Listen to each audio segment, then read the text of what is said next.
بسم اللہ الرحمن الرحیم۔ السلام علیکم ناظرین، آج میں حاضر خدمت ہوں ملتان کے مایہ ناز ادیب محقق نقاد ڈاکٹر پروفیسر حمید رضا صدیقی صاحب کے یہاں، اور ماشاءاللہ اچھی خاصی کتب کا ذخیرہ موجود ہے، اور ان سے پوچھیں گے بھی صحیح کہ کتاب کے حوالے سے۔ السلام علیکم سر۔ وعلیکم السلام۔ کیسے ہیں سر آپ؟ اللہ کا شکر، ٹھیک ٹھاک۔ جی سر، میں نے اکثر پڑھتا بھی ہوں اور سنتا بھی ہوں دانشوروں سے کہ وہ کہتے ہیں جی کتاب کا زمانہ نہیں رہا، یا کتاب کی آخری صدی ہے۔ اس حوالے سے ماشاءاللہ آپ کا مطالعہ کافی وسیع ہے، تو آپ کیا فرمائیں گے؟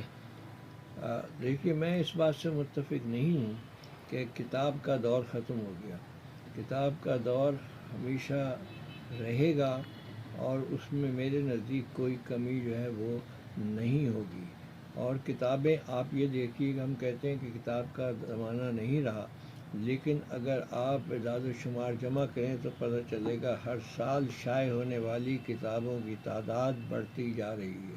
صحیح۔ یہ اس بات کا ثبوت ہے کہ کتابیں جو ہے وہ شائع ہو رہی ہیں، اور اگر کمپیوٹر اور اس کا دور سمجھیں تو پھر لوگ کمپیوٹر پہ اپنی کتاب ڈال کے بس مطمئن ہو جائیں کہ وہ بات پہنچ گئی۔ نہیں، کتاب اسی طرح رہیں گی، لائبریریاں بھی اسی طریقے سے رہیں گی۔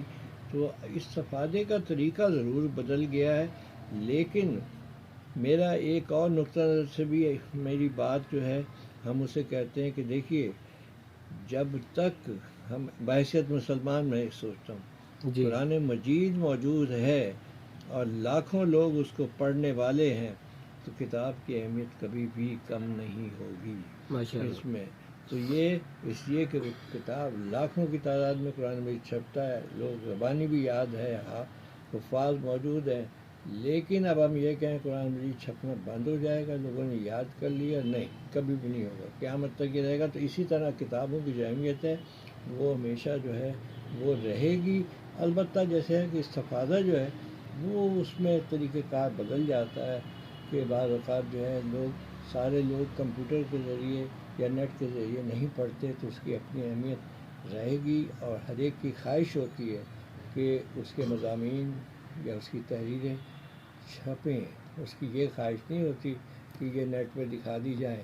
جی اگر ایسا ہو تو اس لیے کتاب رہے گی، اور اسے زیادہ سے زیادہ پھیلانے کی ضرورت ہے۔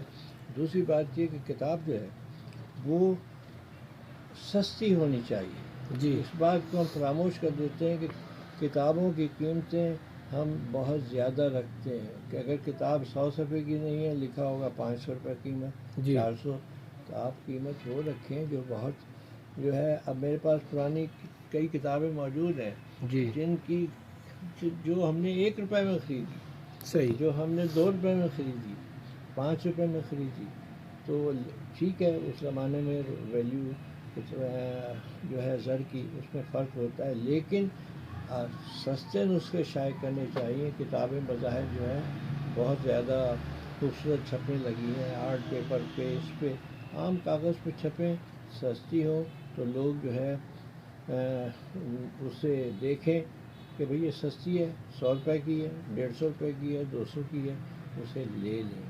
صحیح۔ لیکن اگر ہم ہزاروں میں قیمت رکھیں گے، 2,500، 3,000، 5,000 میں نے کتابوں میں قیمت دیکھی، تو پھر نہیں لی جائے گی۔ تو میرے نزدیک اس کا جواب یہ ہے کہ کتاب کی اہمیت رہے گی، ذرا حالات کے مطابق ہمیں اپنی پالیسی تبدیل کرنے کی ضرورت ہے۔ صحیح، ماشاءاللہ۔ اس کے علاوہ سر میں یہ پوچھنا چاہوں گا کہ آپ کس طرح کا ادب زیادہ پڑھتے ہیں، یعنی کہ کتب کی اگر سلیکشن کرتے ہیں کہ کس کیٹیگریز کا مطالعہ آپ زیادہ کرتے ہیں، تو اس بارے میں آپ۔ جی ہاں، اس میں یہ ہوتا ہے کہ ہر شخص جو ہے اس کا شخصیت کے جو مختلف پہلو ہوتے ہیں جی یا دلچسپیاں ہوتی ہیں، وہ ان کو سامنے رکھ کے پڑھتا ہے۔ اب بچپن کے دور میں جیسے ہم بچپن میں کہانیاں پڑھتے تھے، وہ دور تھا۔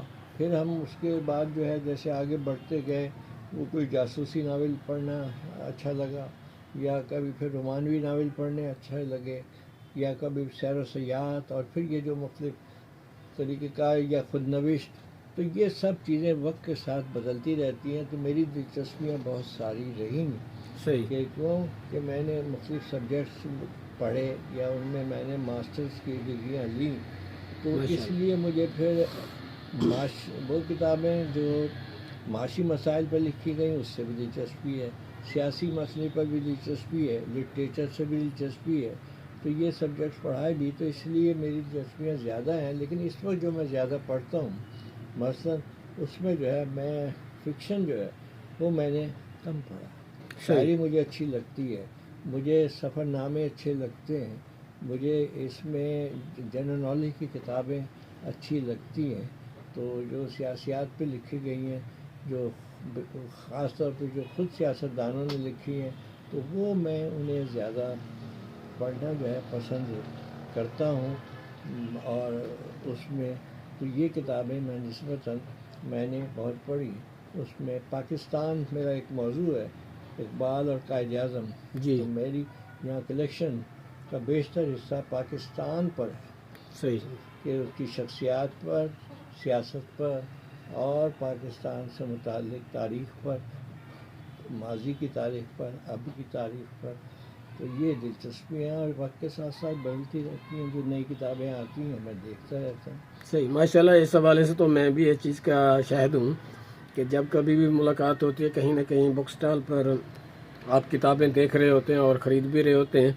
ایک سر آخری سوال یہ پوچھنا چاہوں گا کہ آپ کا تجربہ مشاہدہ اس بارے میں کیا کہتا ہے کہ جو میں نے دیکھا ہے اس حوالے سے بزرگ جو ہے نا وہ زیادہ کتب بینی کی طرف راغب ہیں اور نوجوان اس طرف ذرا کم توجہ دیتے ہیں۔ نوجوانوں کو کتب بینی کی طرف راغب کرنے کا کیا طریقہ اختیار کیا جائے؟ جی ہاں، اب اس میں ایسا ہے کہ ٹھیک ہے، بزرگوں کے پاس بعض اوقات یہ ہوتا ہے، خاص طور پہ جو ملازمت یا کاروبار کرتے رہے ریٹائر ہو گئے، تو وہ سمجھتے ہیں کہ یہ ایک اچھا ہے طریقہ، تو وہ یہ ہے کہ کتابوں کے بارے میں جو ہے کہ نوجوانوں کو اس طرف راغب ہونا خود چاہیے کہ جو ان کے سامنے تحریر ہو اسے وہ بار بار پڑھ سکتے ہیں، دیکھ سکتے ہیں، تو ان میں مطالعے کے رجحانات ہونے چاہیے۔ جو اچھے ادارے ہیں میں نے دیکھا، بحیثیت جب میں ایجوکیشن تھا یا ہماری ہدایت بھی ہوتی تھی کہ ایک لائبریری پیریڈ رکھا جاتا ہے اچھے اداروں میں، اور بچوں کو وہاں لے جایا جاتا ہے کہ آپ لائبریری میں آئیں، ایسے استعمال کریں، اپنی پسند کی کتاب ہے اس پیریڈ میں بیٹھ کر آپ پڑھیں۔ تو یہ جب ان کے ذہن میں شروع سے یہ ڈال دیا جائے ہائی اسکول لیول پہ یا اس سے بھی کم تر لیول پر، تو وہ انہیں دلچسپی ہونی شروع ہو جاتی ہے کتابوں کی۔ دوسری بات یہ کہ ہمارے دور میں ہمیں انعامات کتابوں کی صورت میں ملتے تھے، اب بھی کتابوں کی صورت میں انعامات دینے کی رسم ہونی چاہیے۔ یہ شیلڈیں، یہ اس نوعیت کے کپ، یہ چیزیں نمائشی طور پہ تو اچھی ہوتی ہیں، ہمارے دور میں صرف یہ سپورٹس پہ ملتے تھے، اور باقی چیزوں کتابوں کا یہ میرے پاس کتابوں کا ذخیرہ آغاز کیسے ہوا؟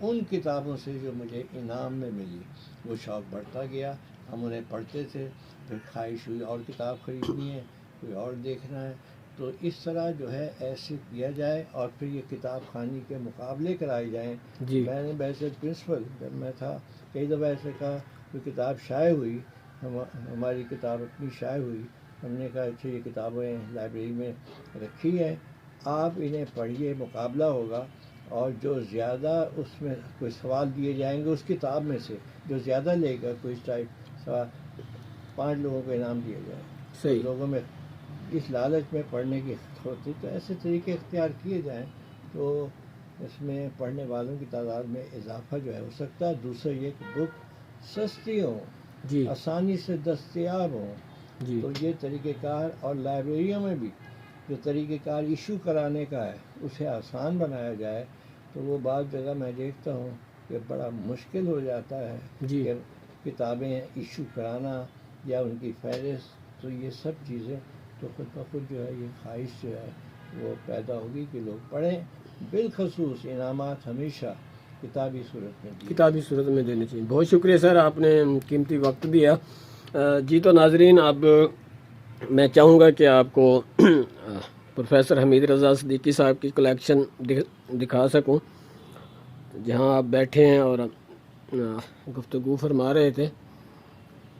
تو کتاب بینی کا شوق ہر نوجوان کو بھی ہونا چاہیے، بزرگ تو وہ پڑھتے ہی ہیں، نوجوان نسل اس طرف لازمی آئے، کتاب پڑھے، کتاب کو پروموٹ کرے، اور جہاں تک سر فرما رہے تھے کہ انعامات میں، تحفے میں کتاب دینی چاہیے، جب بھی آپ کسی دوست کو ملنے جائیں یا کہیں کوئی تقریب ہوتی ہے تو وہاں بھی کتابوں کا تحفہ جو ہے نا دینا چاہیے، بجائے شیلڈز کے، سرٹیفکیٹس کے۔ تو کتاب کو زیادہ پروموٹ کرنا چاہیے۔ تو یہ دیکھیں، یہ ساری کلیکشن میں آپ کو دکھا رہا ہوں۔ یقیناً یہ بہت زیادہ ہے، اور اس کے علاوہ بھی کہیں نہ کہیں سر کی کتابیں موجود ہوں گی۔ تو آپ بھی اس طرح کا شوق جو ہے نا رکھیں، کتابیں پڑھیں۔ کتابیں انسان کو بہت کچھ عطا کرتی ہیں، آپ کو شعور کی بلندیوں تک پہنچاتی ہیں۔ یہ نزدیک سے سر کی کلیکشن یہ بھی ذرا آپ دیکھیں، سرٹیفکیٹ بھی ہیں، سر کے انعامات بھی ہیں، شیلڈز بھی ہیں، اور یہ کچھ نوادرات آپ کے سامنے ہیں۔